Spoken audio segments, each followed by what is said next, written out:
11వ వచనం వరకు మార్చి చదువుకుందాం. అపోస్తలుల కార్యములు 5వ అధ్యాయము 7వ వచనము నుంచి 11వ వచనం వరకు మార్చి చదువుకుందాం. ఇంచుమించు 3 గంటల సేపటికి వాని భార్య జరిగినది ఎరుగక లోపలికి వచ్చెను.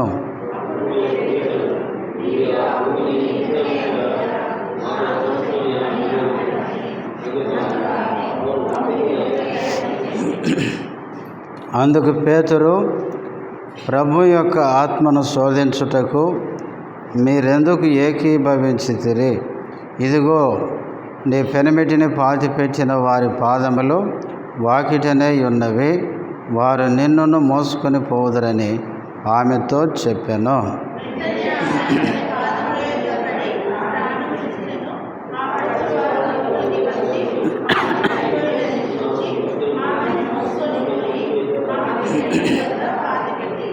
పదకొండవ వచనం అందరం కలిసి చదువుకుందాం. సంఘమంతటికి ఈ సంగతులు వినిన వారికి అందరికీ మిగుల భయము కలిగెను. ప్రార్థన చేసుకుందాం.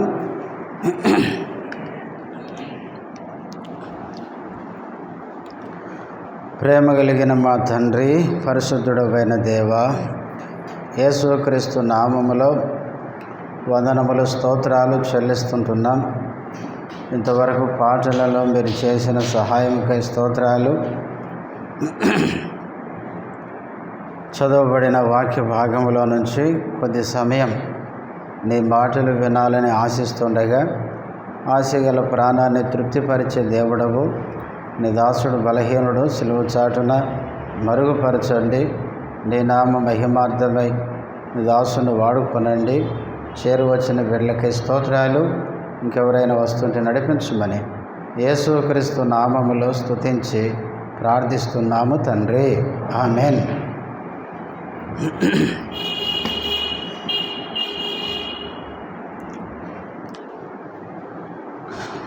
మనము అపోస్తలుల కార్యములు ధ్యానిస్తున్నాము.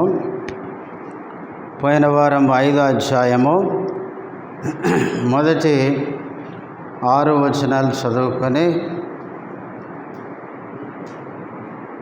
అందులో ఉన్న కొన్ని విషయాలను మనం ధ్యానం చేస్తూ వచ్చాం. ఈరోజు 7వ వచనము నుంచి 11వ వచనం వరకు ఉన్న భాగంలో నుంచి కొన్ని మాటలు మనం జ్ఞాపకం చేసుకుందాం. 7వ వచనం, ఇంచుమించు 3 గంటల సేపటికి వాని భార్య జరిగినది ఎరగక లోపలికి వచ్చెను. మనము మొదటి 6 వచనాల్లో అననీయ సప్పీరాలు కలిసి భూమిని అమ్మారు. కొంత దాచుకొని కొంత తెచ్చి పేతురు యొక్క పాదాల ఎదుట పెట్టగా, అపోస్తలుల పాదాల దగ్గర పెట్టిన తర్వాత పేతురు ద్వారా దేవుడు హెచ్చరించినాడు. భూమిని అమ్మి కొంత తెచ్చిపెట్టి అంత తెచ్చిపెట్టినట్టు మీరు ఎందుకు నటిస్తున్నారు? ఇలా చేయడం ద్వారా పరిశుద్ధాత్మను మోసపుచ్చడానికి సాతానుడు మీ హృదయాలను ఎందుకు ప్రేరేపించాడు? అంతేకాదు, కొంత తెచ్చి అంత ఇచ్చానని మీరు చెప్తున్నారు చూడండి, అది మనుషులతో కాదు అబద్ధం చెప్పింది, దేవునితోనే అబద్ధం ఆడితిరి అని చెబుతుండగానే అననీయ ఏమైపోయినాడు?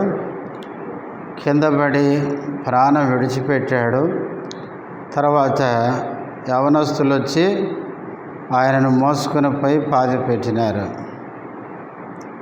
ఇప్పుడు 7వ వచనానికి వచ్చేసరికి ఇది జరిగి 3 గంటలు అయింది అని మనం చదువుతున్నాం. ఇంచుమించు 3 గంటల సేపటికి వాని భార్య జరిగినది ఎరుగక లోపలికి వచ్చెను. ఇప్పుడు దాకా జరిగింది ఏమో తెలియదు. భర్తను చనిపోయిన సంగతి, మోసుకుపోయిన సంగతి, పాతిపెట్టిన సంగతి ఇదంతా ఈమెకి తెలియదు. నేను అనుకుంటాను ఈమె మా ఆయన పోయినాడు ఇంకా రాలేదేంటి అని, ఈమె వచ్చిందేమో తెలియదు మనకి. మొత్తానికి 3 గంటల సేపటికి ఈమె పేతురు దగ్గరకు వచ్చింది. వచ్చేసరికి ఇప్పుడు 8వ వచనంలో, అప్పుడు పేతురు, మీరు ఆ భూమిని ఇంతకే అమ్మితిరా, నాతో చెప్పమని ఆమెను అడిగాను. అందుకు ఆమె అవును ఇంతకే అని చెప్పాను. 3 గంటల సేపటికి లోపలికి వచ్చింది, పేతురుండే ఆ చోటికి వచ్చింది. ఆమెను చూసి పేతురు అడుగుతున్నాడు, ఏమన్నాడు? మీరు ఆ భూమిని ఇంతకే అమ్మితిరా. ఈ మాట పేతురు ఆమెను అడిగినప్పుడు ఆమె ఏం చేసి ఉండాలి చెప్పండి? ఏం చేయాలి చెప్పండి? అసలు పేతురు ఎందుకు ఈ ప్రశ్న అడుగుతున్నాడు అని ఎలగాలి కదా. గెహాజీని ఎలీషా ప్రవక్త అడిగినాడు, నువ్వు ఎక్కడికి వెళ్ళొచ్చావు అన్నాడు. అంటే గెహాజీకి ఎలగాలి కదా, ఏమని? ఎక్కడికి వెళ్ళొచ్చావు అంటే నేను ఎక్కడికో పోయి వచ్చానని ప్రవక్తకి ఏమైంది? తెలిసిపోయింది అని. కాబట్టి పేతురు ఈ ప్రశ్న అడిగిన వెంటనే ఆమెకు కొంచెం ఆలోచించి ఆమె నిజం చెప్పింటే ఏమైనా బ్రతికిపోవు. ఇప్పుడు ఈమె ముందు 2 ఆప్షన్స్ ఉన్నాయి. ఒకటి నిజం చెప్పి బ్రతకడమా, అబద్ధం చెప్పి చనిపోవడమా. కానీ ఈమె దేన్ని ఎంపిక చేసుకుంది? అబద్ధం చెప్పడానికే ఆమె సిద్ధపడిపోయింది. వాస్తవంగా పరిశుద్ధాత్మ దేవుడు పేతురు ద్వారా ఈ ప్రశ్న ఆమెను అడిగాడు అంటే దేవుడు ఈమెకి ఇచ్చిన అవకాశమని మనం గుర్తించాలి. సప్పీరన్న ఇట్లా ప్రశ్నిస్తే నిజం ఒప్పుకొని సరి చేసుకుంటుందేమో అన్న అవకాశం దేవుడు ఇచ్చినాడు. ఇంకొక విషయం ఏంటంటే, ఆ దినాల్లో సంఘమంతటికి తెలుసు ఏమని? అపోస్తలులు దేవుని ఆత్మచేత నింపబడిన వారు అని. ముఖ్యంగా పేతురు మామూలు వ్యక్తి అని అనుకోకూడదు. ఆ దినాల్లో ఉన్న అపోస్తలులు కానీ పేతురు కానీ చాలా బలమైన దేవుని దాసులు వాళ్ళు. మనము 2వ అధ్యాయము మనం ధ్యానించాం. పరిశుద్ధాత్మ చేత అపోస్తలులు నింపబడ్డారు. పేతురు ధైర్యంగా పెంతెకొస్తు పండుగ దినాన ప్రభు యొక్క శిలువ వార్తను ప్రకటించగా 3,000 మంది ప్రభువుని నమ్మారు. తర్వాత 3వ అధ్యాయానికి వచ్చేసరికి పుట్టుక కుంటివాడు, వాని వయసు మనం 4 అధ్యాయంలో చదివాము. 40 సంవత్సరముల కంటే ఎక్కువ అని ఉంది అక్కడ. దాదాపు 40 సంవత్సరాలు. అంటే పుట్టింది మొదలుకొని 40 సంవత్సరాలుగా కుంటివాడుగా ఉన్నవాడిని దేవుడు పేతురు యోహానుల ద్వారా ఏం చేశాడు? స్వస్థపరిచాడు. ఇదంతా ఎవరికి తెలుసు? సంఘములందరికీ తెలుసు. ఆనాటి అపోస్తలులు కానీ పేతురు యోహానులు కానీ సాధారణమైన వ్యక్తులు కాదు. దేవుని ఆత్మచేత నింపబడి బలంగా దేవుని కొరకు వాడబడుతున్న దేవుని దాసులు వాళ్ళు. అలాంటి దైవదాసుడే మీరు భూమి ఇంతకే అమ్మితిరా అన్నాడంటే ఇప్పుడేం చేయాలి? సప్పీరా కొంచెం బుర్ర ఎలిగి దైవజనుడు ఎందుకు ఈ ప్రశ్న అడుగుతున్నాడు?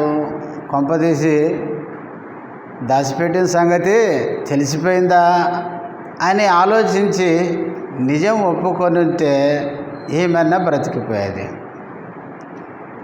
కానీ ఆమె ఏం చెప్పింది? అవును ఇంతకే అని చెప్పాను. ఆమె ఏం చేసిందంటే అబద్ధం చెప్పడానికి సిద్ధపడిపోయింది. అంత గొప్ప దైవజనుడు ముందు నిలబడి ఆత్మచేత నింపబడి ఆది సంఘములో బలమైన పాత్రగా పరిశుద్ధ ఆత్మచేత నింపబడి వాడబడుతున్న ఈ పేతురుకి నిజం ఒప్పుకోకుండా అబద్ధం చెప్పింది. ఇంతకే అని చెప్పింది.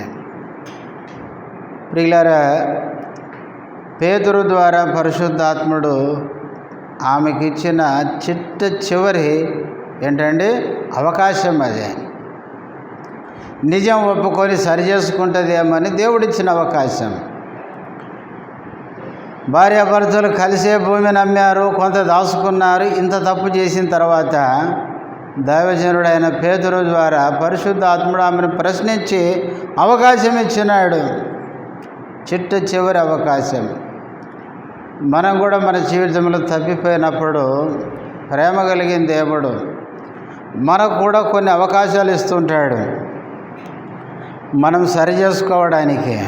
కానీ చాలాసార్లు మనం కూడా దేవుడిచ్చిన అవకాశాలను ఏం చేస్తుంటాం, పోగొట్టుకుంటూ ఉంటాం.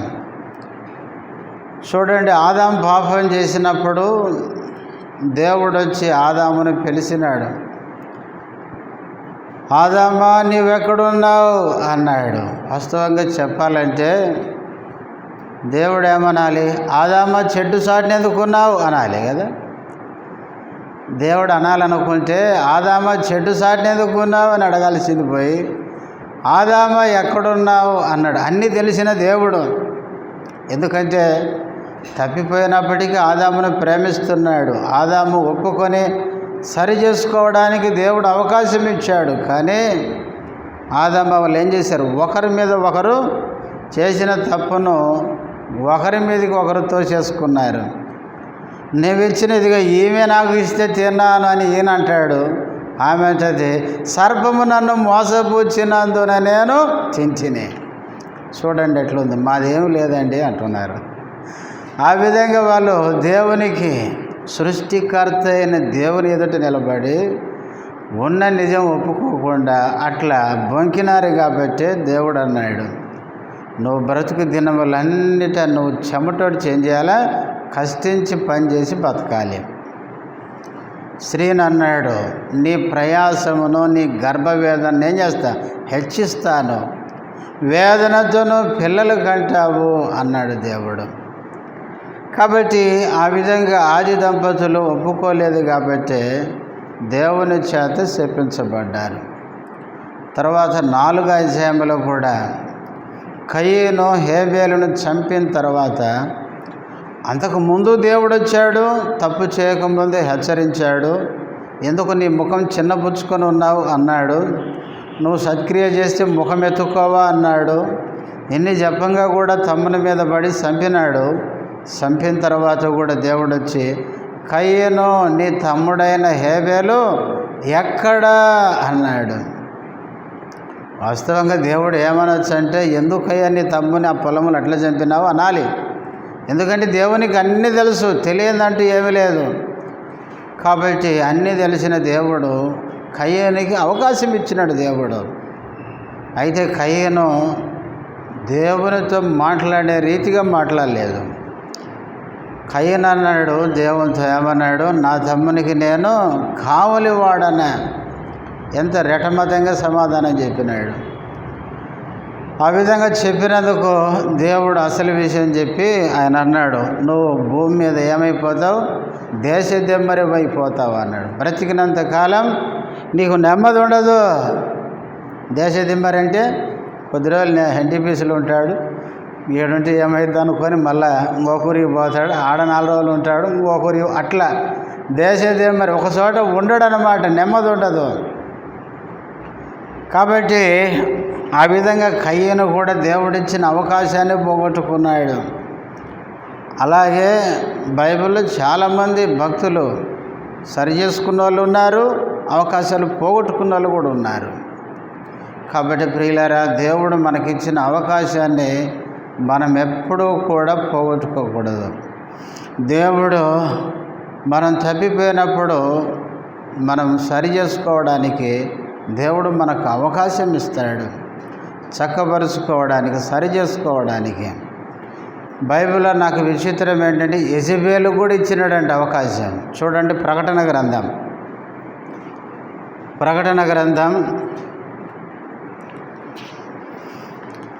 2వ అధ్యాయం 21వ వచనం.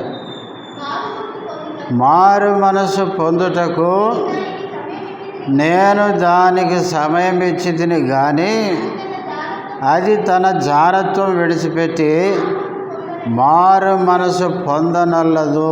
చాలమ్మా. ఇక్కడ యెజబెలు గురించి మాట్లాడుతూ ప్రభు అంటున్నాడు, మారు మనసు పొందుటకు నేను దానికి ఏమిచ్చానో సమయం ఇచ్చి తిని. యెజబెలు అంటే మనకు తెలుసు, రాజుల గ్రంథములో ఆహాబు, యెజబెలు. రాజుల చరిత్రలో వాళ్ళంత దుర్మార్గులు, దుష్టులైన రాజులు మరొకరు లేరు. పేరుకి ఆహాబు రాజు కానీ నడిపించేదంతా ఎవరు? యెజబెలు అన్నమాట. అంత దుర్మార్గురాలు. బయలు ప్రవక్తలను పెంచి పోషించిన స్త్రీ ఈమె. ఏలియా లాంటి దేవుని ప్రవక్తలను చంపాలని ప్రయత్నించిన స్త్రీ ఈమె. ఇట్లాంటి స్త్రీకి కూడా దేవుడు ఏమిచ్చాడంట? మారు మనసు పొందడానికి సమయం ఇచ్చాడంట. అంటే దేవుడు ఈ భూమి మీద ఉండే ప్రతి మనిషిని ప్రేమిస్తున్నాడు. ప్రతి మనిషి తప్పిపోయినప్పుడు సరి చేసుకోవడానికి అవకాశం ఇస్తాడు. కానీ ప్రియులారా, ప్రభు ఇచ్చిన అవకాశాన్ని మనం సద్వినియోగం చేసుకోవాలి. ప్రభు మనను క్షమించడానికి, సరి చేసుకోవడానికి ఇచ్చిన అవకాశాన్ని పోగొట్టుకుంటే మరలా మనకు అట్లాంటి సమయము రాకపోవచ్చు. కానీ ఇక్కడ పేతురు ఇంతకీ అమ్మితిరా అనడంలో ఈ సప్పీరాకు దేవుడు అవకాశం ఇచ్చాడు. కానీ చిట్ట చివరి అవకాశాన్ని ఆమె చేతులార పోగొట్టుకొని ఏమండి ఇంతకే అని బొంకి అబద్ధం చెప్పింది. చెప్పిన తర్వాత ఇప్పుడు చూడండి తర్వాత వచ్చిన 9వ వచనం. అందుకు పేతురు, ప్రభు యొక్క ఆత్మను శోధించుటకు మీరెందుకు ఏకీభవించితిరి? చాలేమ్మ, కొద్దిగా ఆగమ్మ. ఇక్కడ పేతురు ఎప్పుడైతే ఈమె ఇంతకే అని చెప్పిందో ఇప్పుడు పేతురు అంటున్నాడు, ఏమంటున్నాడు? ప్రభు యొక్క ఆత్మను శోధించుటకు మీరెందుకు ఏకీభవించితిరి? ఈమె ఇట్లా దాచిపెట్టుకొని ఇంతకే అని అబద్ధం చెప్పడం ద్వారా ఈమె చేసిన పాపం మామూలు పాపం కాదు. ఈమె దేవుని ఆత్మనే, ప్రభు ఆత్మనే ఏం చేసిందంట? శోధించిందంట. బైబిల్లో ఏముందండి? దేవుణ్ణి శోధించకూడదు అని ఉంది. చూడండి, ద్వితీయోపదేశకాండం 6వ అధ్యాయం, ద్వితీయోపదేశకాండము 6వ అధ్యాయము 16వ వచనం. మీరు మస్సాలో మీ దేవుడైన యెహోవాను శోధించినట్లు ఆయనను శోధింపకూడదు. ఇశ్రాయేలు ప్రజలు మస్సాలో ఏం చేశారు? దేవుణ్ణి శోధించారు. అందుకనే ద్వితీయోపదేశకాండములో మోషే ద్వారా దేవుడు మళ్ళా చెబుతున్నాడు. ఇప్పుడు ద్వితీయోపదేశకాండము రాయబడే కాలానికి ఐగుప్తు నుంచి వచ్చిన వాళ్ళు ఎవరు లేరు, ఒక కాలేబు యోసువ తప్ప. అందరూ అరణ్యములు ఏమైనారు? రాలిపోయినారు. ఆ రాలిపోయిన మొదటి జనరేషన్ ఉంది చూడండి, వాళ్ళు మస్సాలో ఏం చేశారు? దేవుణ్ణి శోధించారు. మీ పితరులు ఏం చేశారంటే నన్ను శోధించారు మస్సాలో. ఇప్పుడు న్యూ జనరేషన్కి చెప్తున్నాడు, మీరేం చేయొద్దు, మీ దేవుడైన యెహోవాను శోధించకూడదు. తర్వాత 95వ కీర్తన, కీర్తనలు 95, 95వ కీర్తన 8, 9 వచనాలు. అరణ్యమందు మెరీబా యొద్ద మీరు కఠినపరుచుకునినట్లు మస్సా దినమందు మీరు కఠినపరుచుకునినట్లు మీ హృదయములను కఠినపరుచుకొనకుడి. అచ్చట మీ పితరులు నన్ను పరీక్షించి శోధించి నా కార్యములను చూచిరి. అరణ్యములో మెరీబా యొద్ద మస్సా దినమందు ఇశ్రాయేలు ప్రజల హృదయాన్ని కఠినం చేసుకొని దేవుడు అంటున్నాడు, మీ పితరులు నన్ను ఏం చేశారు? శోధించారు, పరీక్షించారు, దేవునికే పరీక్ష పెట్టారు. తర్వాత 106వ కీర్తనలు 106 13, 14 వచనాలు. అయినను వారు ఆయన కార్యములను వెంటనే మర్చిపోయిరి, ఆయన ఆలోచన కొరకు కనిపెట్టుకొనకపోయిరి. అరణ్యములో వారు బహుగా ఆశించిరి, ఎడారిలో దేవుని ఏం చేశారు? ఇశ్రాయేలు ప్రజలు శోధించిరి. హెబ్రీలకు రాసిన పత్రిక 3వ అధ్యాయం, హెబ్రీలకు రాసిన పత్రిక 3వ అధ్యాయము 9వ వచనం. 40 సంవత్సరములు నా కార్యములను చూచి మీ పితరులు నన్ను ఏం చేశారు? పరీక్షించి శోధించరి. మనం చదువుకున్న వచనాలన్నీ కూడా ఇశ్రాయేలు ప్రజలు అరణ్యంలో దేవుని శోధిస్తూ వచ్చినారు. అందుకనే పౌలు కొరింథీయులకు రాస్తూ ఈ మాట చెప్పినాడు. కొరింథీయులకు రాసిన మొదటి పత్రిక 10వ అధ్యాయం 9వ వచనం. మనము ప్రభువును శోధింపక యుందము, వారిలో కొందరు శోధించి సర్పముల వలన నశించిరి. ఇప్పుడు మనమేం చేయదు? దేవుణ్ణి శోధింపక యుందము. ప్రియులారా, మనము దేవుణ్ణి శోధించకూడదు. దేవుణ్ణి శోధించడం అంటే చాలాసార్లు మనం ఏం చేస్తామంటే, దేవుడు ఏదైతే చేయొద్దని చెప్తాడో అదే చేస్తాం. చేసిన తర్వాత మరలా కష్టం వచ్చినప్పుడు దేవా నన్ను రక్షించు అంటాం. అంటే అర్థం ఏంటి? తప్పు చేస్తాం, దానికి ప్రతిఫలం వచ్చినప్పుడు రక్షించు అంటే తప్పు చేసేది మనమే, ఆయన రక్షించేది దేవుడే. అంటే మనం చేయకూడని పనులన్నీ చేసి, ఇట్లాంటి బుద్ధిహీనమైన పనులు చేసి మళ్ళా దేవా రక్షించన్నామంటే దేవునికి ఏం పెడుతున్నాం? ఏంటండి? పరీక్ష. ఒకసారి ఒక ఆమె నా కాడికి వచ్చింది, అన్న మా అమ్మాయికి పెళ్ళి కుదిరింది అనింది. నేను అన్నాను, అబ్బాయి ప్రభువుని నమ్మినాడా అన్నాను. లేదన్నా నమ్ముతాడు అనింది. ఎంత తెలివిగా మాట్లాడతారంటే నమ్మలేదని చెప్పరు, నమ్ముతాడు. నీకెట్ట తెలుసు? అల్లుని మనసంతా తెలిసినట్టు చెప్తారు.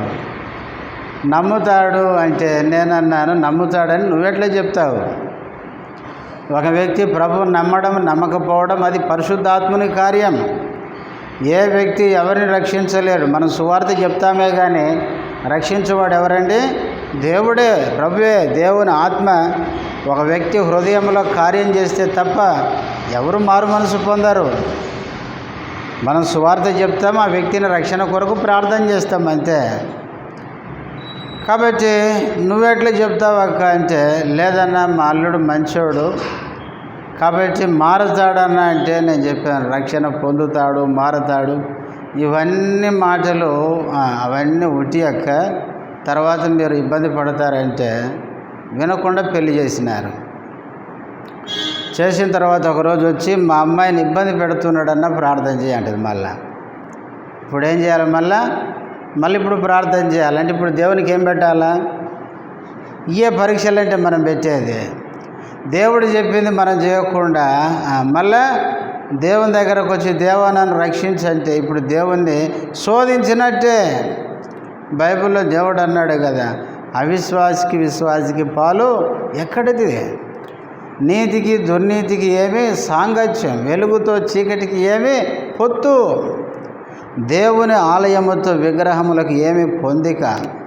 మనము జీవము గల దేవుని ఆలయమై ఉన్నాము అన్నాడు పౌలు.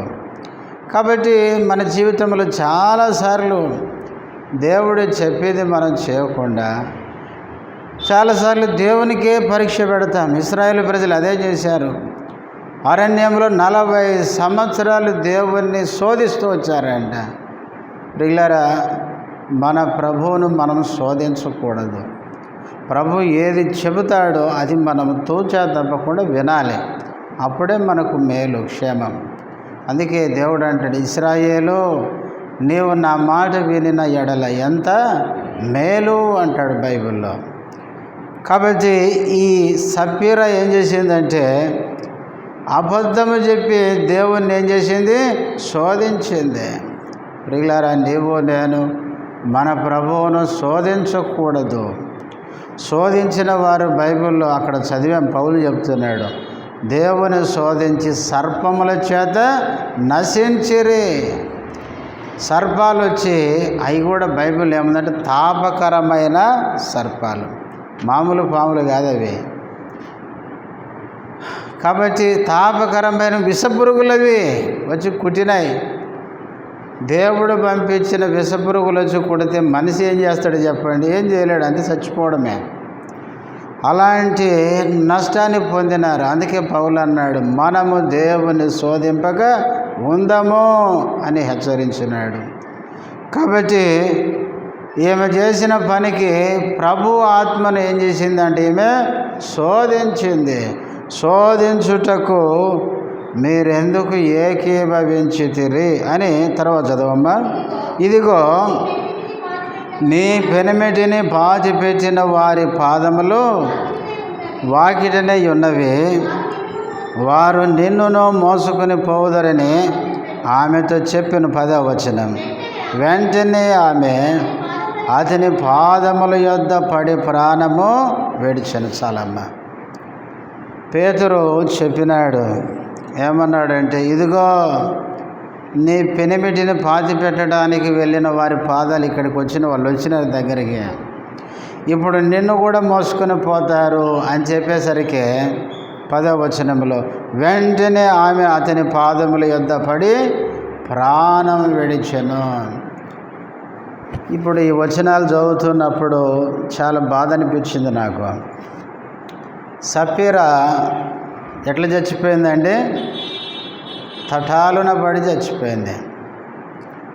సామెతలు 29:1 ఉంటుంది, ఎన్నిసార్లు గద్దించినా లోపడకపోతే మరి తిరుగు లేకుండా హఠాత్తుగా ఏమైపోతారంట? చనిపోతారంట. బైబిల్లో చనిపోవడం అది సాధారణమే. మనమందరం ఒక దినాన్ని చనిపోతాం. బైబిల్లో ఉంది, మరణము రుచి చూడక బ్రతుకు నరుడెవడు అని ఒక క్వశ్చన్ ఉంది. అంతేకాదు మనుషులందరూ ఒక దినమున మృతి పొందవలని దేవుడు హెబ్రీ 9:27లో ఏమంటాడు? ఒక దినాన మనమందరం మృతి పొందాలని దేవుడు నియమించాడు. కాబట్టి మనమందరం ఒక దినాన చనిపోతాం. ఒక దినాన పుట్టామనేది ఎంత నిజమో ఒక దినాన చనిపోతాం. అయితే ఆ చావు అనేది ఎట్లా చనిపోవాలి? మన జీవితం చేయబడి చక్కపరచబడి సరి చేసుకుని పోతే బాగుండు. ఈమె అబద్ధం చెప్పి చక్కపరుచుకోకుండానే చచ్చిపోయింది. ఒక అపోస్తలుడు ఆత్మచేత నింపబడిన దైవజనుని ఎదుట అబద్ధం చెప్పి ప్రాణం విడిచింది. ఎంత ఆశ్చర్యం, ఎంత విచారం అనిపించిందంటే, చావు అనేది నిజమే కానీ ఆ చావు మనము ప్రభు కొరకు జీవిస్తూ చక్కగా ప్రభువునందు నిద్రిస్తే మంచిది. బైబిల్లో చావు గురించి కొన్ని వచనాలు ఉన్నాయి, చూడండి. ఆ వచనాలు మీకు చదివిస్తాను. సంఖ్యాకాండము 16వ అధ్యాయము, సంఖ్యాకాండము 16వ అధ్యాయము 29వ వచనం. సంఖ్యాకాండము 16వ అధ్యాయము 29వ వచనం. మనుషులందరికీ వచ్చు మరణం వంటి మరణము వీరు పొందిన ఎడల సమస్త మనుషులకు కలిగినదే వీరికి కలిగిన ఎడలను యెహోవా నన్ను పంపలేదు. ఇక్కడ మరణాన్ని గురించి ఏం చదువుతున్నాం? మనుషులందరికీ వచ్చు మరణం వంటి మరణం. మనుషులందరికీ మరణం వస్తుంది. అట్లాంటి మరణాన్ని గురించి మాట్లాడుతూ, అయితే కోరాహు, దాదాను, అభిరాములకు అట్లాంటి మరణం కాదు, వీళ్ళకి వచ్చేది విచిత్ర మరణం. ఏంటి ఆ మరణం? ఎట్లా వస్తుంది? భూమి నెరవేరుస్తుంది, సజీవంగా లోపలికి వెళ్ళిపోతారు అని మోసే చెప్తున్నాడు. ఇక్కడ మనుషులందరికీ వచ్చు మరణం వంటి మరణము అని చదువుతాం. యెహెజ్కేలు గ్రంథం 18వ అధ్యాయం. యెహెజ్కేలు గ్రంథం 18వ అధ్యాయం 23వ వచనం. దుష్టులు మరణము నొందుట చేత నాకేమాత్రమైన సంతోషము కలుగునా? వారు తమ ప్రవర్తనను దిద్దుకొని బ్రతుకుటయే నాకు సంతోషము. ఇదే ప్రభువు యెహోవా వాక్కు. ఇక్కడ రెండవ మరణం చదువుతాం, దుష్టుల మరణము. దుష్టులు దుష్టత్వంలోనే మరణించడం దేవునికి ఏమి లేదు, సంతోషం కాదు. ఇందాక సంఖ్యాకాండము 16:29లో మనుషులందరికీ వచ్చు మరణము అని చదివినాము. ఇక్కడ దుష్టుల మరణము అని చదువుతున్నాం. ఒక వ్యక్తి దుష్టత్వంలో ఉండి చనిపోతాడు. చనిపోతే ఎక్కడికి పోతాడు? నరకానికి పోతాడు. అందుకే అట్లా దుష్టత్వంలో ఉండి చనిపోవడం దేవునికి ఏం కాదంట, సంతోషం కాదు. తర్వాత ఇర్మియా గ్రంథం 16వ అధ్యాయం. ఇర్మియా గ్రంథం 16వ అధ్యాయం. ఇర్మియా గ్రంథం 16వ అధ్యాయం 4వ వచనం. వారు ఘోరమైన మరణము నొందెదరు, వారిని గూర్చి రోదనము చేయబడదు. వారు పాతి పెట్టబడక భూమి మీద పెంటవలె పడి ఉండెదరు. వారు ఖడ్గము చేతను క్షామము చేతను నశించెదరు. వారి శవములు ఆకాశ పక్షులకును భూ జంతువులకును ఆహారముగా ఉండును. మూడవది ఏ మరణం? ఘోరమైన మరణం. మనుషులందరికీ వచ్చే మరణం దుష్టుల మరణం. ఇక్కడ మూడవది ఘోర మరణం. ఇశ్రాయేలు ప్రజల గురించి దేవుడు చెప్తున్నాడు ఇర్మియా ప్రవక్తతో. ఇక్కడ ఇశ్రాయేలు ప్రజలు ఏ మరణం చెందుతారు? ఘోర మరణం చెందుతారు. అందుకే ఇర్మియాతో మొదటి నుంచి చదివితే చెప్తాడు, నువ్వు పెళ్లి చేసుకోవద్దు, పిల్లల్ని కనద్దు. ఎందుకంటే పిల్లల్ని కన్నావనుకో ఆ పిల్లలు ఏ మరణం పొందుతారు? ఘోర మరణం. నెబుకద్నెజరు వస్తాడు, దయా జాలి కనికరం లేకుండా కత్తి తీసుకుని అందరిని ఏం చేస్తాడు? ఘోరంగా చంపేస్తాడు. ఘోర మరణం రాబోతుంది. ఇర్మియా నువ్వు పెళ్లి చేసుకోవద్దు, పిల్లల్ని కనొద్దు, మొదటి నుంచి చదివితే మనకు అర్థమైంది అని చెప్పినాడు. ఇర్మియా అట్లాగే వివాహం చేసుకోలేదు.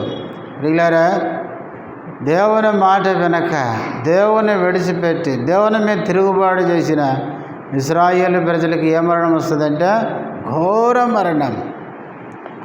ఘోర మరణం అంటే భయంకరంగా చచ్చిపోవడం. నేను ఉట్నూరులో ఉన్నప్పుడు మందిరానికి ఎదురుగా వేరే వాళ్ళ ఇల్లు ఉంది. ఆ ఇంట్లో వాళ్ళ తండ్రి దాంట్లో పనిచేస్తాడు. దేంట్లో అంటే ఆబ్కారీ ఏమంటారు దాన్ని, ఎక్సైజ్ డిపార్ట్మెంట్లో పనిచేస్తాడు. బాగా డబ్బులు సంపాదిస్తాడు ఆయన. ఎక్సైజ్ అంటే ఎప్పుడు డబ్బులే. వాళ్ళ భార్య వడ్డీకి తిప్పుతుంది డబ్బులు, ఆమె డబ్బులు సంపాదిస్తుంది. వాళ్ళకి ఒక కొడుకు కూతురు. ఒక కొడుకు అంటే వాడు నేల మీద నడవడు, అట్లా తయారైపోయాడు. ఆ విధంగా వాడు మందిరానికి ఎదురుగానే వాళ్ళ ఇల్లు ఉంటుంది. డబ్బు ఉందన్న గర్వం. చాలాసార్లు మందిరానికి చాలా ఇబ్బంది కలిగించారు వాళ్ళు. రకరకాల మాటలు అన్నారు, ఆయన పట్టించుకోలేదు. మేము ప్రార్థన చేస్తూ వచ్చాం, ప్రభువా వాళ్ళు మందిరానికి ఎదురుగానే ఉన్నారు, బాగా శోధనగా ఉన్నారు, వాళ్ళను మీరే రక్షించండి అని ప్రార్థన చేశాం. ఓసారి మందిరం మంచిగా శుభ్రంగా పెయింట్లు వేసాము, వాక్యాలు ఆ రోజే రాపించాం. రాపిచ్చి మేము వేరే చిన్న మీటింగ్ ఉంటే ఒక ఇంటి దగ్గర మేము వెళ్ళి వచ్చేసరికి గేటు దగ్గర రాసిన వాక్యాలన్నిటికీ కోడిగుడ్లు కొట్టున్నాయి. చూసేసరికి కోడిగుడ్లు కొట్టారు. ఎవరు కొట్టారు అని సరే అని మేము వెళ్ళాం, ప్రార్థన చేసుకున్నాం. తర్వాత మాకు తెలిసింది 5 ఆ పిల్లోడే మీరు వెళ్ళిన తర్వాత కోడిగుడ్లు కొట్టాడు అని చెప్పినాడు. మనం ఏమంటాం వాళ్ళని చెప్పండి?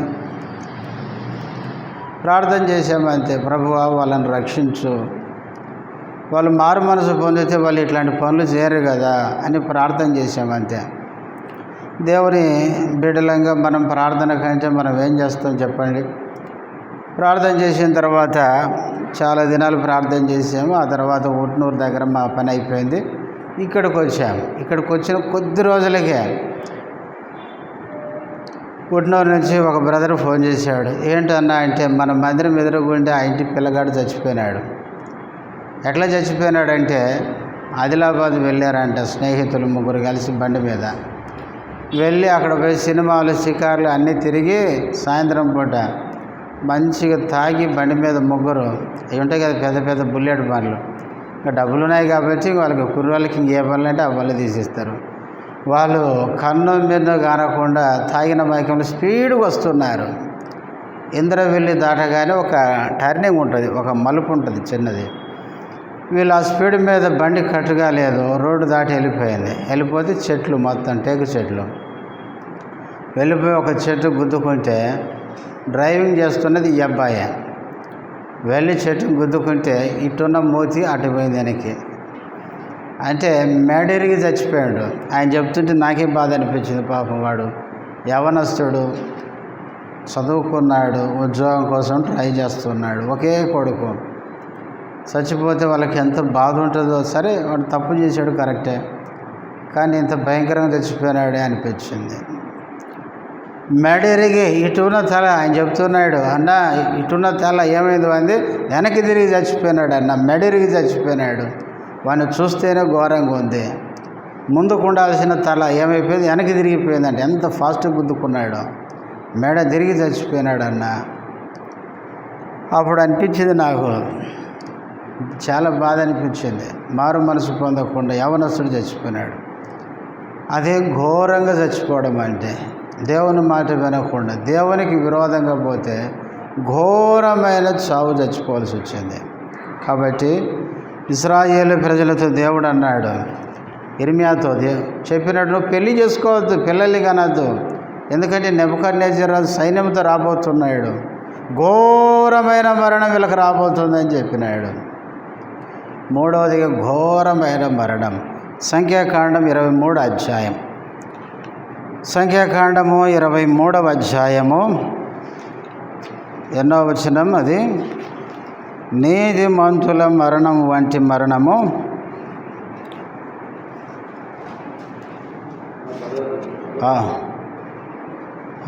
10వ వచనం. యాకోబు రేణువులను ఎవరు లెక్కించెదరు, ఇశ్రాయేలు 4వ పాలును ఎవరు లెక్క పెట్టగలరు? నీతిమంతుల మరణం వంటి మరణము నాకు లభించునుగాక. ఎవరు చెప్పారు ఈ మాట?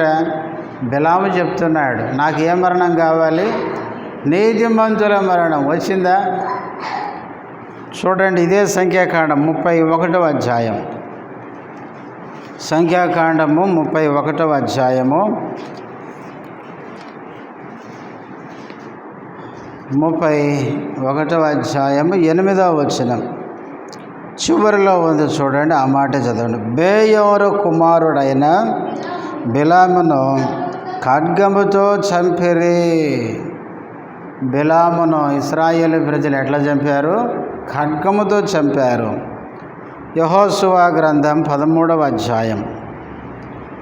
యెహోషువ గ్రంథం 13వ అధ్యాయం 22వ వచనం. ఇశ్రాయేలీయులు బేయోరు కుమారుడు సోదగాడునైన బిలామును ఖడ్గముతో చంపిరి. ఈయన నీతిమంతుల మరణాన్ని కోరుకున్నాడు కానీ కానీ ఈయనకు నీతిమంతుల మరణం రాలేదు. ఎందుకు? ఈయన నీతిమంతులు చేసినట్టు చేయలేదు. దేవుడు చెప్పినాడు, ఇశ్రాయేలు ప్రజల్ని శపించొద్దు, వారు ఆశీర్వదించబడిన ప్రజలంటే శపించడానికి వచ్చినాడు ధనాన్ని ఆశించి శపించాలని చూస్తే దేవుడు శాపాన్ని ఆశీర్వాదంగా మారిస్తే చివరికి దేవుని ప్రజల్ని ఏం చేశాడు? మోయాబీరాన్లతో పాపం చేయనట్లు సలహా ఇచ్చినవాడు బిలామే. ప్రకటన గ్రంథంలో ఉంది. దేవుని ప్రజలు పాపం చేయడానికి సలహా ఇచ్చినాడు. ఆ విధంగా ఇశ్రాయేలు ప్రజలు చెడిపోవడానికి కారకుడయ్యాడు బిలాము. అందుకనే బిలాము ఖడ్గము చేత చంపబడ్డాడు. బైబిల్లో నీతిమంతుల మరణం కావాలని ఆశించాడు, కానీ మరణం రాలేదు. ఇప్పుడు 4 చెప్పుకున్న మాటలు మరణాన్ని గురించి. 1, మనుషులందరికీ వచ్చే మరణం. 2, దుష్టుల మరణం. 3, ఘోర మరణం. 4, నీతిమంతుల మరణం. 5వది చూడండి, 116వ కీర్తన 15వ వచనం. యెహోవా భక్తుల మరణము ఆయన దృష్టికి విలువ గలది. చాలమ్మ. 5వదిగా యెహోవా భక్తుల మరణం. దేవుని నమ్మి భక్తిగా జీవించి చనిపోయే వారి మరణం దేవుని దృష్టికి ఎట్లాంటిదంటే విలువైనది. కాబట్టి ప్రియులారా, సఫీరా చనిపోయింది. ఎట్లా చనిపోయిందంటే దైవజనునితో అబద్ధం ఆడి జీవితం సరి చేసుకోకుండానే చచ్చిపోయింది. తటాలున పడి ప్రాణం విడిచింది. ఎట్లాంటి చావు చచ్చింది చూడండి. ప్రియులారా, ఈ మాటలు మనం చదువుతున్నప్పుడు మనం కూడా జాగ్రత్త పడాలి. మన ముగింపు అనేది ఎట్లుండాలి? శ్రేష్టంగా ఉండాలి. ప్రసంగి గ్రంథంలో సొలొమోను అంటాడు, మన ఆరంభము కంటే ముగింపు ఎట్లుండాలి? శ్రేష్టమైనదిగా ఉండాలి. కాబట్టి బైబిల్ చాలామంది శ్రేష్టంగా వాళ్ళ జీవితాన్ని ముగించారు. అబ్రహామును గురించి రాయబడింది, అతడు నిండు వృద్ధాప్యములో మంచి వృద్ధుడిగా ఉండి తన పితరులతో నిద్రించాడని ఉంది. యెహోయాదా యాజకుని గురించి ఉంది. ఆయన దేవుని దృష్టికి మనుషుల దృష్టికి మంచివాడు అనిపించుకొని చచ్చిపోయాడంట. నిజంగా ఆ మాట నేను చదువుతున్నప్పుడు చాలా సంతోషం అనిపించింది. యోవాసును పెంచాడు, రాజుగా చేశాడు. యెహోయాదా యాజకుడు ఉన్నంతకాలం యోవాసు భక్తిగా జీవించేటట్లు మంచి సలహాలు ఇచ్చినవాడు. అంత మంచి యాజకుడు ఆయన చనిపోయినప్పుడు ఆయన గురించి బైబిల్లో రాయబడింది. దేవుని దృష్టికి వాళ్ళ ఇంటి వారి దృష్టికి మంచివాడు అనిపించుకున్నాడంట. తర్వాత బైబిల్లో అతల్య గురించి రాయబడింది. ఆమె చచ్చిపోయినప్పుడే నెమ్మది వచ్చిందంట రాజ్యంలో. అంటే అంతకుముందు రాజ్యం అంతా ఎట్లుంది? అంత కలవరం.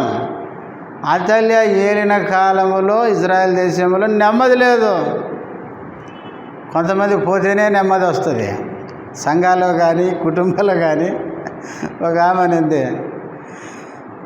భర్త చచ్చిపోతే ఆదరిద్దామని ఇంటికి పోతే ఆమె మమ్మల్ని చూసి నవ్వుతుంది. ఏందక్క భర్త చచ్చిపోతే నవ్వుతున్నామంటే, పోయినోడు పోయిండన్న నాకు బాగుంది అంటుంది.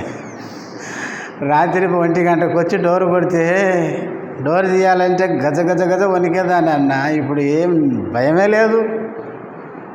పోయిండు, మంచిగా శుభ్రంగా పోయిండు, పని చేసుకొని 3 పూటలు తిని మంచిగా నెమ్మదిగా ఉంటుంది. కొన్నిసార్లు అట్లే ఉంటుంది. కొంతమంది పోతేనే నెమ్మది. అతల్య చనిపోయినప్పుడు దేశంలో నెమ్మది వచ్చిందంట.